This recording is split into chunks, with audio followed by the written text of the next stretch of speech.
नमस्कार, मैं सुष्मिता मिश्रा। आप देख रहे हैं 4 PM न्यूज़ नेटवर्क। 10 राज्यों का सफर तय करके अपने अंतिम पड़ाव में जम्मू कश्मीर पहुंची भारत जोड़ो यात्रा लगातार चर्चा का विषय बनी हुई है। कश्मीर पहुंचते ही कभी राहुल गांधी के रेनकोट या जैकेट पहनने को लेकर चर्चा हुई, तो कभी राहुल गांधी गो बैक के लगे नारों ने यात्रा को सुर्खियों में लाया। इस यात्रा से भाजपा में काफी हलचल है और आगामी लोकसभा चुनाव को लेकर साहेब और छोटे साहेब के दिलों में बेचैनी मची हुई है।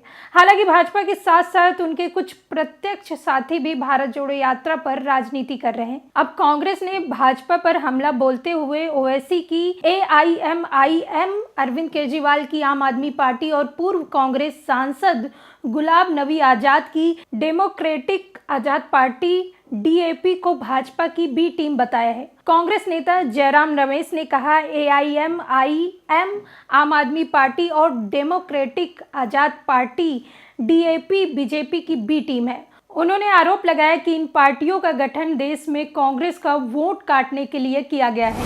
हमारे देश में 3 B टीम है बीजेपी के, जिनका एक ही मकसद है कांग्रेस का वोट काटना। एक है ओवैसी, दूसरा है आम आदमी पार्टी और तीसरा है गुलाम नबी आजाद। तो उनके बारे में मैं क्या कहूं। और कठुआ में, जम्मू में जो लोग आए हैं सड़क पर, मैं विश्वास के साथ कह सकता हूं 100% यहीं के हैं।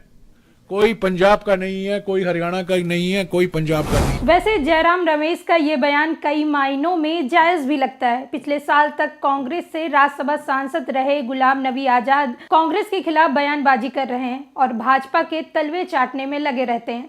हालांकि भाजपा की तरफ से उन्हें अभी तक कोई भाव नहीं दिया जा रहा है। भारत जोड़ो यात्रा के कश्मीर पहुंचने पर गुलाम नबी आजाद ने आरोप लगाया था कि कांग्रेस राहुल गांधी की भारत जोड़ो यात्रा को सफल बनाने के लिए दूसरे राज्यों से यहां कार्यकर्ताओं को ला रही है। गुलाम नबी आजाद के इस तरह के आरोपों का जवाब देते हुए जयराम रमेश ने कहा, आजाद अपनी नई पार्टी को लेकर काफी परेशान है, जिसका अब तक निर्वाचन आयोग ने रजिस्ट्रेशन तक नहीं हुआ है।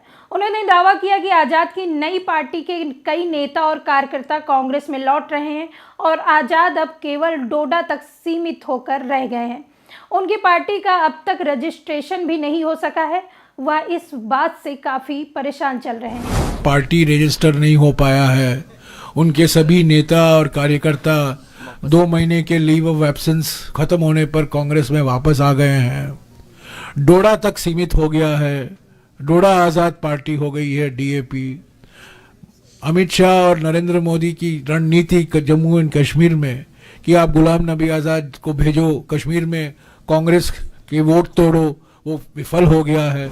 जयराम रमेश के भाजपा की B टीम वाले बयान में कहीं ना कहीं कुछ सच्चाई भी नजर आती है, क्योंकि जिन 3 पार्टियों को जयराम रमेश ने बीजेपी की B टीम बोला है, वो कई बार भाजपा के लिए राहत का काम करती हैं और कांग्रेस के लिए वोट काटने का भी काम कर रही हैं। अगर उदाहरण के तौर पर देखें तो गुजरात चुनाव में भाजपा की इस ऐतिहासिक प्रचंड जीत में आम आदमी पार्टी का काफी बड़ा हाथ रहा है। केजरीवाल की आप ने कई ऐसी सीटों पर सिर्फ कांग्रेस को वोट काटने का भी काम किया है, जिसका सीधा फायदा सत्ताधारी भारतीय जनता पार्टी को मिला। वहीं अगर ओवैसी की बात करें तो उन्हें आज से नहीं, हमेशा से ही भाजपा की B टीम कहा जाता रहा है। ऐसा कई बातों में साबित भी होता है। अक्सर आपने देखा होगा कि भाजपा और प्रधानमंत्री नरेंद्र मोदी के खिलाफ सबसे कड़ी और कठोर भाषा का इस्तेमाल ओवैसी द्वारा किया जा रहा है, मगर भाजपा या PM मोदी की तरफ से उस पर कभी कोई प्रतिक्रिया नहीं दी गई। अक्सर सरकार भाजपा या PM मोदी की मन की बात भी न बोलने पर लोगों के यहाँ ED और CBI पहुँच जाती है, मगर ओवैसी साहब न जाने क्या क्या बोल चुके हैं, मगर उन पर अभी तक साहब की कृपा दृष्टि बनी हुई है। वहीं ओवैसी की पार्टी AIMIM कई चुनाव में भाजपा के लिए संजीवनी का काम कर चुकी है। ऐसे में ये साफ है कि कांग्रेस को इस तरह का बयान कोई हवा हवाई नहीं, बल्कि कहीं ना कहीं परिस्थितियों पर भी आधारित सच है। ऐसी खबरों के लिए आप देखते रहिए 4 PM न्यूज़ नेटवर्क। मैं सुष्मिता, नमस्कार।